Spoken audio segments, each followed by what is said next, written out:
한 임금님이 왕비를 구하기 위해서 광고를 냈어요. 많은 자들이 왕비가 되겠다고 찾아왔습니다.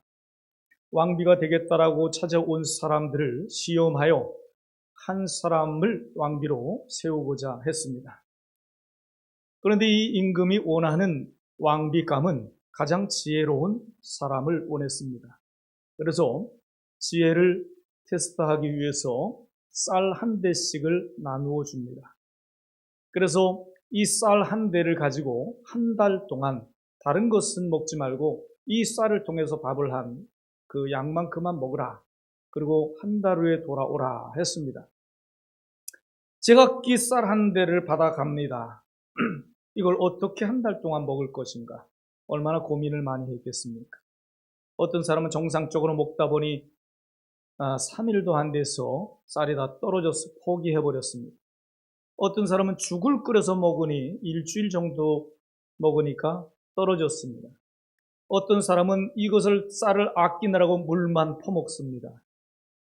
또 어떤 사람은 3일에 한 끼씩 먹어보기도 합니다.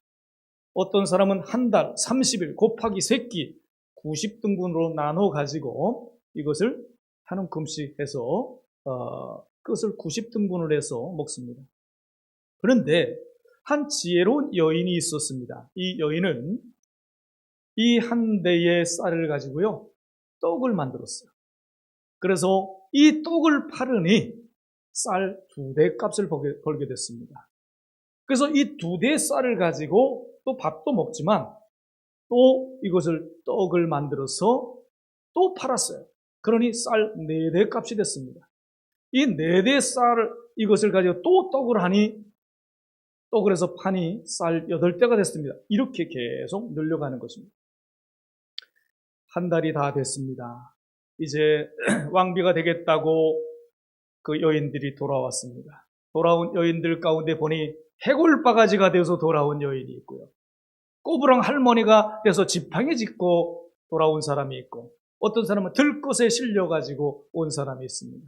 그런데 이 지혜로운 여인은 살이 포동포동 찌고 얼굴이 매끈하고 곱고 그리고 또 뿐만 아니라 임금님 잡수시라고 한시로 떡을 해가지고 왔대요. 여러분이 만일 이 왕이라면 어떤 자를 왕비로 삼겠습니까? 해골바가지입니까? 꼬부랑 할머니입니까? 아니면 들것에 실려온 사람이겠습니까? 아니겠지요.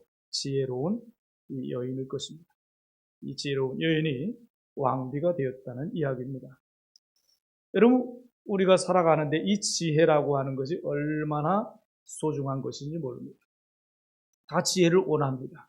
우리 자신도 우리 자녀들 지혜를 위하여 믿는 성도들이라면 다 기도할 것입니다.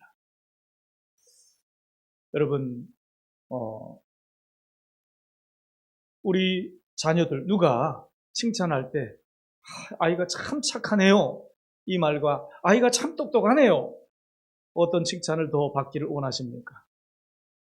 여러분 같으면 아마 전자라고 할 것입니다. 그런데 대부분 사람들은 착하다라고 하는 칭찬보다 똑똑하다라고 하는 칭찬을 더 좋아한답니다.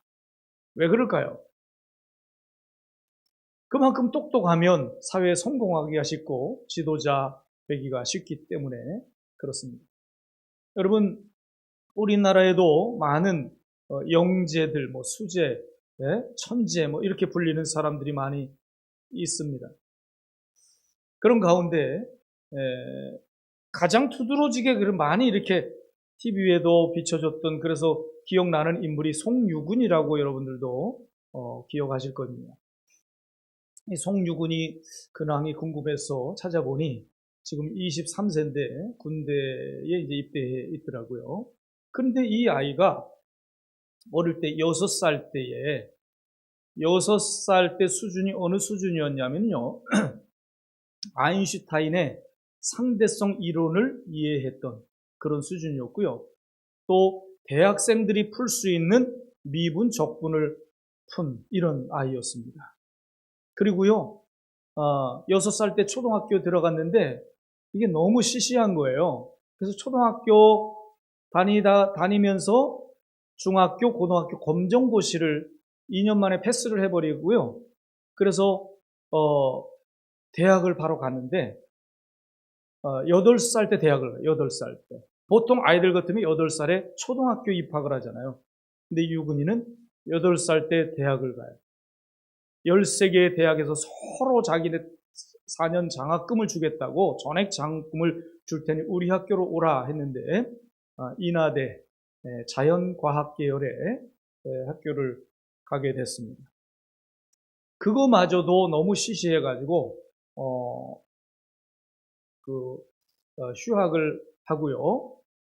그 아이가 12살 때에 과학기술연합대학원 대학교에 천문우주과학을 전공을 하는데 석사, 박사 공동학위 공부를 하게 되고 마치게 됩니다. 지금 이제 군대 가 있어요. 여러분 부럽지 않습니까? 많은 사람들이 부러워할 것입니다. 왜냐하면 정말 똑똑한 사람, 지혜로운 사람, 이 세상에서도 수상을 받고 성공하게 되고 장래가 보장되고 그러기 때문에 그렇습니다. 반대로 어리석고 미련한 사람이 지도자가 된다면 어떻겠습니까? 많은 사람들에게 피해를 주고 또 불행한 그런 사회가 될 것입니다. 지도자는 누구보다도 지혜롭고 명철해야 된다라고 하는 것입니다. 오늘 본문에 지혜에 관한 말씀을 우리에게 주셨는데 이 지혜, 여러분 지혜자, 과연 지혜자가 어떤 자일까? 오늘 본문을 통해서 참된 지혜자가 과연 누굴까 하는 것을 우리가 배우길 원하는데요. 첫째는요, 참된 지혜자는 행함을 보이는 사람입니다. 행함. 오늘 본문의 13절을 보세요. 너희 중에 지혜와 총명이 있는 자가 누구냐? 그는 선행으로 말미암아 지혜의 온유함으로 그 행함을 보일지니라 그랬어요. 여러분, 너희 중에 지혜와 총명이 있는 자가 누구냐? 참된 지혜자가 누구냐 하는 거예요. 네? 지혜와 총명을 원하면 행함을 보이라 이렇게 말씀하고 있습니다. 행함을 보이라. 결국 무슨 얘기입니까? 정리해보면 행함으로 나타나지 않는 것은 참된 지혜가 아니다 이런 얘기죠. 여러분 좋은 말을 하긴 쉽습니다. 그러나 그것을 행하기는 쉽지 않다는 것입니다. 착하게 삽시다. 올바르게 삽시다. 남을 도우며 삽시다. 말하기는 쉽지만 그렇게 사는 사람은 많지 않습니다. 그런데 믿는 사람 가운데에도 그렇게 선하게 사는 사람이 많지만 믿지 않는 사람 가운데서도 선을 베푸며 사는 사람들이 참으로 많지요. 어떤 사람은요, 이 박스를 주워가지고 할머니가 박스를 주워가지고 모은 돈으로 중학교에 장학금으로 전달하기도 했고요. 또 어떤 부부는 떡볶이 장사를 해가지고 그걸 가지고 노숙자들을 매년 이렇게 돕는 일을 한다고 합니다.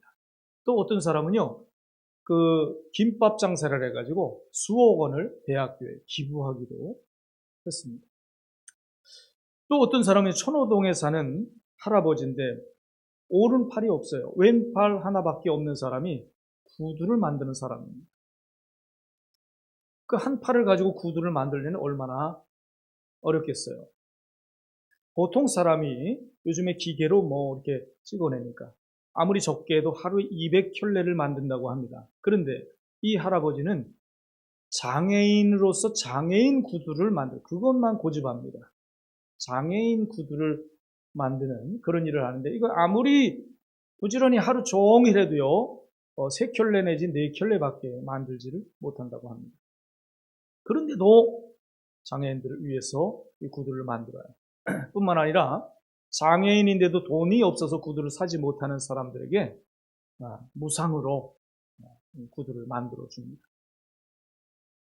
그리고 매년 1천만 원 이상씩을 장애인 협회에 기부를 합니다.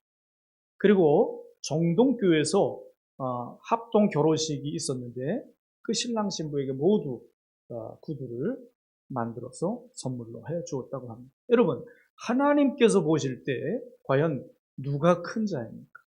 과연 누가 부자입니까? 여러분, 돈 많은 사람이 부자가 아니에요. 그 사람은 돈 많다 이렇게 표현해야 되는 것이고요. 부자는 이런 사람을 부자라고 하는 것입니다. 정말 부하게 살아가는 사람을 부자라고 할 수 있어요. 이것은 돈이 많고 적음에 달린 것이 아닙니다. 여러분, 무슨 얘기입니까? 참된 지혜는 행함이 있어야 한다. 행함. 자, 두 번째요. 참된 지혜는 자랑하지 않는다. 참된 지혜자는요, 자랑하지 않습니다. 군자가 한 말 중에 스스로 옳다고 여기는 사람은 분명하게 판단하지 못하고 스스로 뽐내는 사람은 공로가 없어지고 스스로 자랑하는 사람은 오래가지 못한다. 이런 말을 했어요. 여러분, 오늘 성경에서도 14절에 보니까 너희 마음속에 독한 시기와 다툼이 있으면 자랑하지 말라. 자랑에 대한 이야기다. 독한 시기와 다툼이 있으면 자랑하지 말라. 진리를 거스려 거짓말하지 말라. 이것은 거짓이라고 하는 것을 말씀하고 있습니다. 여러분, 사람은 누구든지 존경받기를 원하고 칭찬받기를 원합니다. 그리고 대접받기를 원합니다. 그런데 그 속에는 시기와 다툼이 있어요. 속이 중요하다면 속이 중요하다.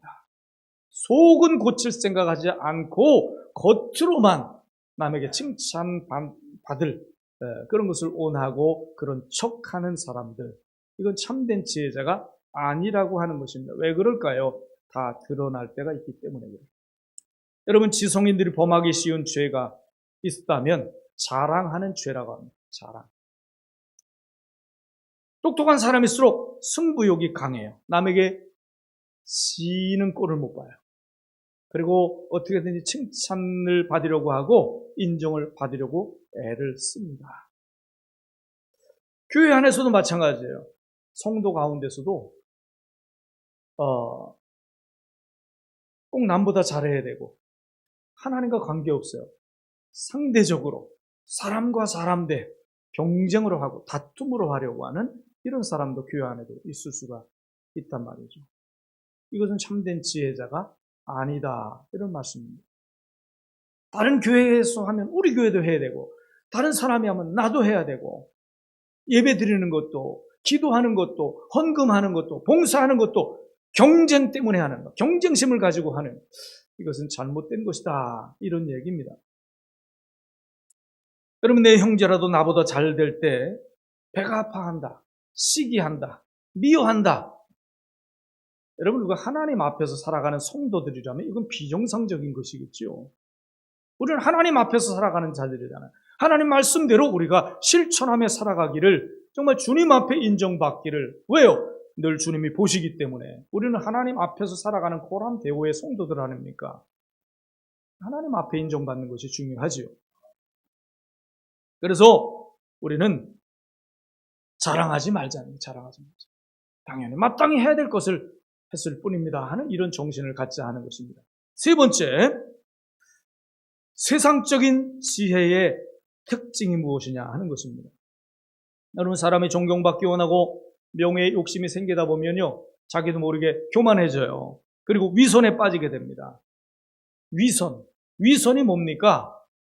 거짓 위자에 선할 선자예요. 거짓 선이 위선입니다. 가짜에 가짜.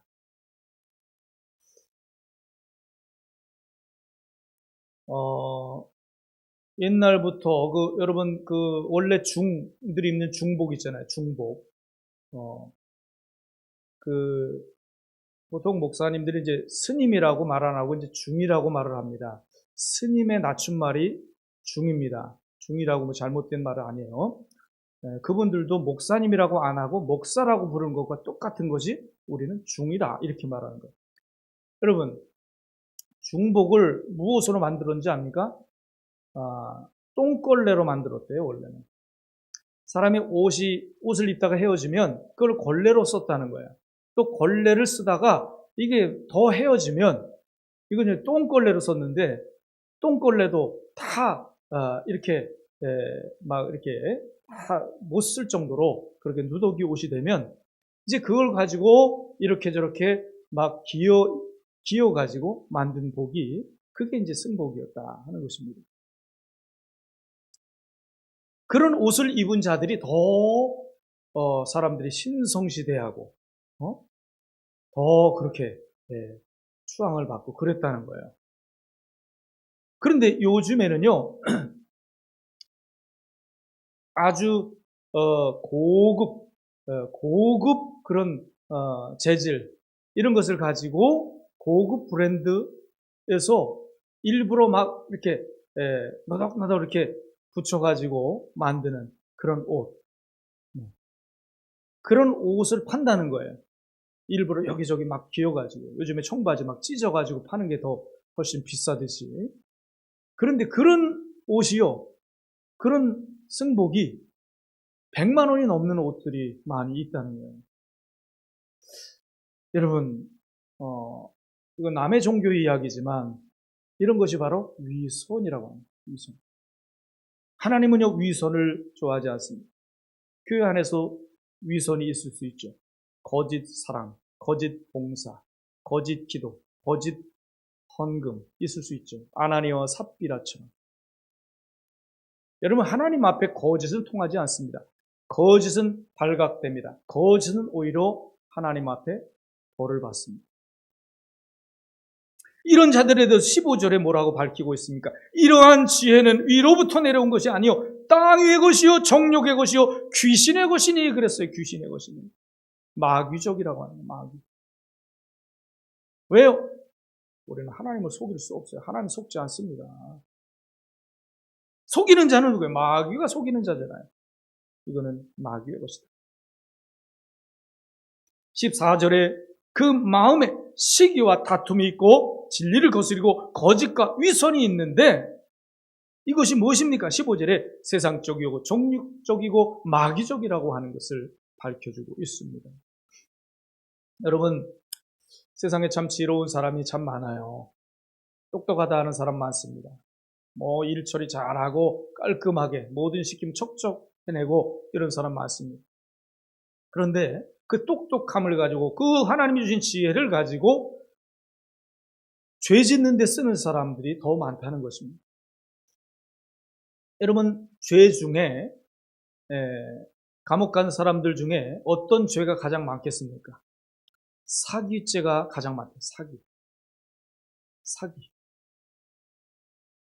그런데요, 사기꾼들 보면 하나같이 똑똑하대요. IQ가 높답니다. 그 머리를 가지고 왜 죄 짓는 데 사용을 하냐 하는 것이 참 아이러니한 것이죠. 이런 지혜는 세상적이고 정욕적이고 마귀적이다 하는 것을 오늘 본문에서 밝히고 있습니다. 이것은 살리는 지혜가 아니라 죽이는 지혜입니다. 여러분, 우리가 알아야 되는 것은요, 오히려 이런 사람을 마귀는 더 유혹하기 쉽다는 거예요. 우리가 잘 아는 대로 창세기에 보면 마귀가 사람을 유혹하는데 그 이용물이 있었습니다. 무엇을? 뱀을. 하나님이 지으신 들짐승 중에 뱀이 가장 간교하더라 그랬습니다. 간교의 뜻이 뭘까요? 간교의 뜻이 나쁜 것이 아닙니다. 지혜, 슬기, 또 지혜, 슬기, 그런 뜻이에요. 그러니까 얼마나 좋은 뜻입니까, 이게? 굉장히 좋은 뜻이죠. 오히려 이런 사람을 마귀는 더 이용하기 좋아한다. 그래서 우리는 내가 뭘 잘하는 것이 있으면 이걸 막 자랑하려고 하면 여기 문제가 생긴다는 거죠. 여러분 16절에 보세요. 시기와 다툼이 있는 곳에 혼란과 모든 악한 일이 있습니다. 그랬어요. 이 세상적이고 정욕적인 지혜를 가진 사람은요, 혼란 그리고 모든 악한 일에 열매를 맺게 된다. 이런 말씀입니다. 오히려요, 아는 것이 화근이 될 때가 많습니다. 모른다면 죄를 범하지 않았을 텐데 아는 것 때문에, 안다라고 하는 것 때문에, 똑똑한 것 때문에 죄를 범하는 그런 일이 더 많이 있을 수 있다. 우리는요, 거룩한 열매, 의의 열매를 맺어야 됨을 믿습니다. 또 네 번째는요, 참된 지혜의 특징을 알아보자는 거예요. 참된 지혜. 그럼 참된 지혜가 뭐냐? 오늘 본문에 답이 있습니다. 17절, 18절에 보니까 위로부터 내려오는 이 오직 위로부터 난 지혜는 하고 이 참된 지혜를 설명합니다. 첫째 성결하고 다음에 화평하고 관용하고 양순하며 긍휼과 선한 열매가 가득하고 편견과 거짓이 없나니 화평하게 하는 자들은 화평으로 심어 의의 열매를 거두느니라. 여기에 있을 것과 없을 것을 말씀하고 있습니다. 있어야 될 것이 있는 것이 지혜고 없어야 될 것이 없는 것이 지혜라고 하는 것을 밝히고 있습니다. 여러분 참 지혜 여기 8가지의 특징을 말씀했어요. 그 첫 번째가 뭐라고 합니까? 첫째 하고 말씀하는 거 뭐예요? 성결하고 그랬습니다. 참된 지혜의 특징 중에 가장 중요한 것이 성결입니다. 성결. 성결은요, 겉과 속이 같은 거예요. 투명한 거예요. 어제와 오늘이 다르지 않은 것입니다. 또 동기가 깨끗한 거예요. 여러분 하나님의 일을 할 때에 동기를 살펴보시기 바랍니다. 내가 무엇 때문에 하는가? 이 동기가 깨끗해야 됩니다. 그 다음에는요, 화평, 관용, 양순 이렇게 말씀했습니다. 여러분 세상 사람들이 이런 것을 지혜라고 말하지 않아요. 미련하다고 합니다. 어리석다고 말합니다. 그런데 세상 사람들은 어리석다라고 하는데 하나님께서는 이런 자를 지혜자 이렇게 말씀합니다. 특히 여기서 양순이라고 하는 거 무조건 고분고분하는 거 이게 양순이라고 보통 생각하는데 그것이 아니라 이 양순의 뜻을 찾아보니까 남의 말을 잘 들어주고 진리를 위해서 자존심과 고집을 내려놓는 사람, 이런 사람이 양순한 사람이다 이렇게 말합니다. 또한 하나님의 자녀들이 가지는 기본적인 영성이 있다면 바로 5번째로 말씀한 긍휼이라고 하는 것입니다. 긍휼이 얼마나 중요한 것입니까? 여러분 하나님이 우리를 긍휼을 베풀어 주셨어요. 얼마나 중요한 거예요. 하나님의 긍휼이 없다면 저와 여러분들은 멸망, 지옥 갈 영혼들이었습니다. 얼마나 이 긍휼이 이게 얼마나 좋은 것입니까?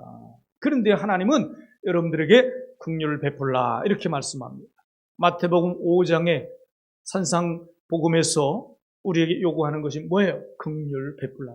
긍휼이 여기는 자는 긍휼이 여김을 받으리라 이렇게 말씀하고 있습니다.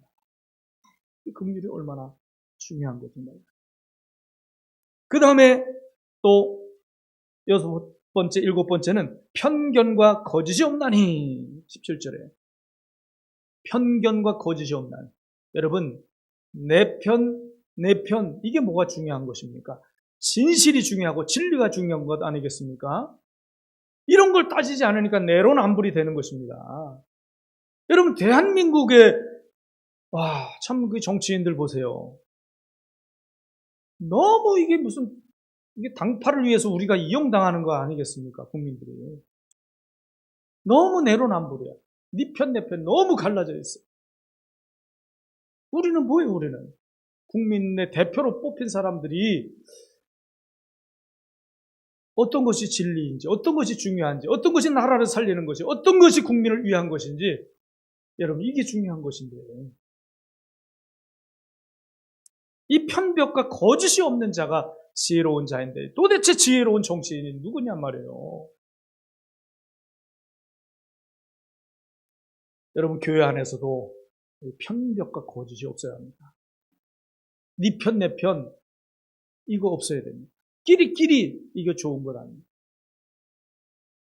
누구나 우리는 하나가 되어야 됩니다. 예수 안에 내가 하나라면 우리는 누구나가 한 예수님의 지체입니다. 서로 존중해야 됩니다. 서로 섬겨줘야 되고요. 존중해주고 격려해주고 즐거워하는 자들 함께 즐거워 우는 자들과 함께 울고 이게 중요합니다. 목장 예배 모이고 끼리끼리 이렇게 모일 때 남 흉보고 판단하고 욕하고 이러지 마세요. 흉보고 욕할 사람이 있다면 우리 이 사람을 위해서 기도하자. 기도해주는 모임이 되어야 합니다. 서로 사랑에 화합이 되는 이런 모임이 되어야 합니다. 이것이 바로 교회입니다. 이것이 바로 주님의 몸입니다. 그 다음에 8번째는 18절에 말씀한 화평하게 하는 자라고 하면서 여기서 말하는 화평은 의의 열매가 가득한 화평입니다. 참된 지혜는 화평하게 하는 지혜이며 이것은 바로 17절 상반절에 위에서부터 내려온다 이렇게 말씀합니다.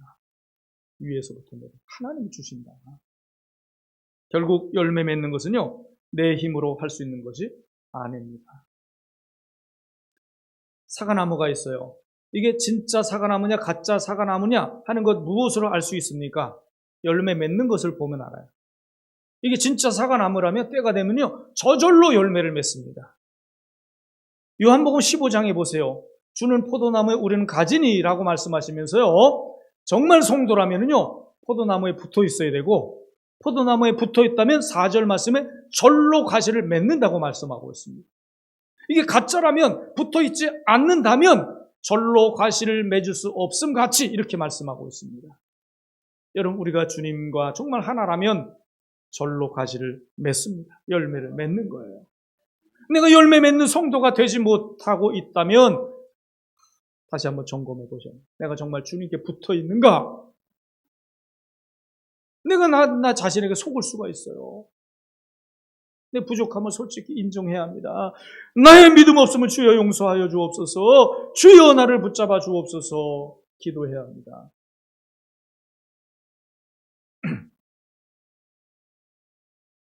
야고보서 1장 5절에요. 너 지혜가 부족하냐? 나에게 구하라.